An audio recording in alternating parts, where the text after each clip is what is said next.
আসসালামু আলাইকুম, welcome to Mashfi cooking recipe.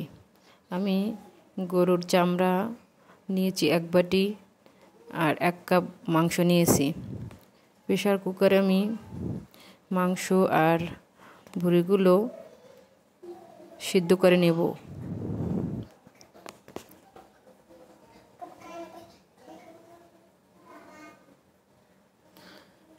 ওগুলো সিদ্ধ করে নিয়েছি এবং কিছু মশলা আমি এর ভিতরে দেব, সেগুলো আমি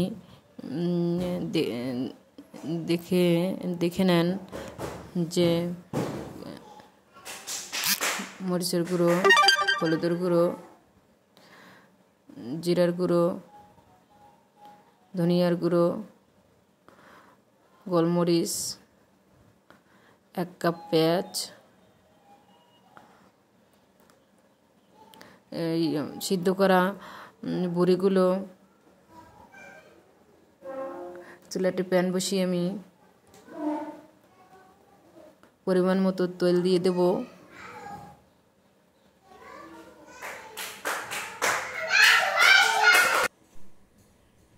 তেলের ভিতরে 1 কাপ কেটে রাখা পেঁয়াজ আমি দিয়ে দিয়েছি।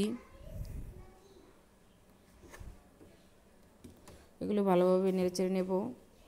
4টা কাঁচামরিচ, কিছু রসুন অ্যাড করে দিয়েছি।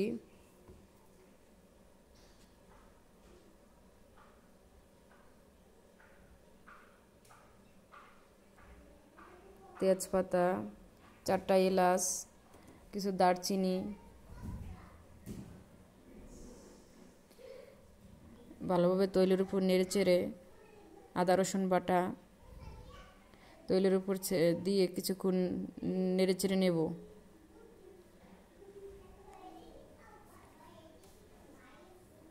এভাবে নেড়েচেড়ে আমি মরিচের গুঁড়ো, হলুদের গুঁড়ো অ্যাড করে দিলাম, ধনিয়ার গুঁড়ো, জিরার গুঁড়ো, 1 কাপ পরিমাণ পানি দিয়ে আমি মশলাগুলো কষিয়ে নেব। মশলাটা ভালোভাবে কষিয়ে নেবেন। আমি প্রেসার কুকারে একদম চামড়াগুলো সিদ্ধ করে নিয়েছি যেন অতি সংক্ষেপে রান্না করা হয়ে যায়। কিছুক্ষণ ঢাকনা দিয়ে ঢেকে রাখবো। ঢেকে রাখার পরে আবার ঢাকনা উঠিয়ে হালকা পরিমাণ লবণ দিব।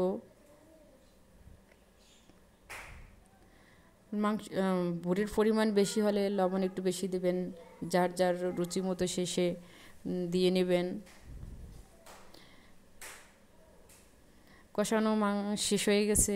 এখন আমি গরম পানি দিয়ে দিয়েছি 2 কাপ, দিয়ে এটাকে 5 থেকে 10 মিনিট আমি ঢাকনা দিয়ে ঢেকে রাখবো।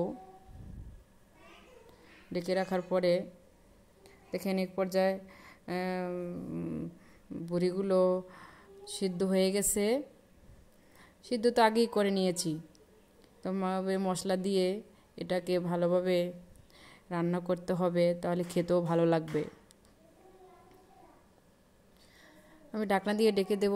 ঢেকে দেওয়ার পরে কিছুক্ষণ পর আমি ঢাকনা উঠিয়ে দেখব যে আমার বড়িগুলো নিচে লেগে যেন না যায়, সেজন্য আমি নেড়েচেড়ে দেব।